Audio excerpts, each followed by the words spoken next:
Shawn Ray report here at Muscle Fitness and Flex Online. I'm here to talk about and break down exactly what we can expect from several of our bodybuilders coming into this contest. I'm only going to pick out a few, and I'll get to the others as we go along. But let's start with what arguably could be the top three guys in the Mr. Olympia. In no particular order. We're going to pull some names out, but one that just jumps out at me is definitely Brandon Curry. I mean, the soul brother number one, a former USA champion, can't be 5'6", but probably walks around about 260, 270 pounds off season. Competes somewhere in the range of maybe 230 to 245. This is a guy that slowly captured our attention because he just continues to do the business of bodybuilding. Brandon is not a lights out bodybuilder that you're going to look at and go, wow, like Ronnie Coleman was, or even a Jay Cutler. But this is a guy that you continually come back to looking at because if you know where he came from, you just can't help but marvel at where he is at and the things he has to do to achieve the level of excellence that he is competing at. I mean, Brandon Curry has won on 3 different continents. He's won the Arnold Classic over in Brazil. He's won the Arnold Classic over in Ohio. And he's won the Arnold Classic over in Australia. And he's won the Lou Ferrigno Championships. I mean, the kid has found a way to simply win. And he's also won over in New Zealand, I might add. Let's add that in there. So he's done the business. And by taking out all of these bodybuilders, in the big one over in Columbus, Ohio, going into this show, he's got to have a different level of confidence because he's done it once before. And so no one at that show in Ohio, as he vanquished another former Arnold Classic champion in William Bonin and also Roland Winkler, he also has to be mindful of the fact that he beat Dexter Jackson too. And Dexter Jackson won the Olympia in 2008, and a year ago he was 7th while Brandon was 5th. The challenge is a little bit different because nobody wants to win by default.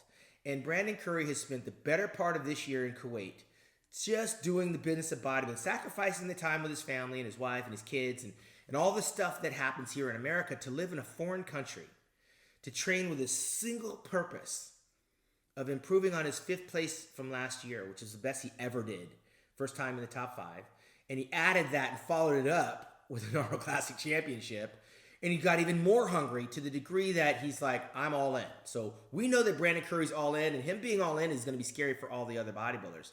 So he's definitely one of those guys that not only you have to be cheering for, but you have to even look for more improvements because they're coming. Those gains and improvements are coming. He slowly put a few things out there for us to follow on Instagram and Facebook, but they are coming. The question is, will they all arrive at the same time on that stage in Las Vegas? And that's where it's going to count the most. And if they do, by the way, I'm not going to have any argument with that guy. I mean, that guy's doing everything he should do to win that contest, if for no other reason being the best and the most improved. Now, that being said, where does that leave Roland Winkler?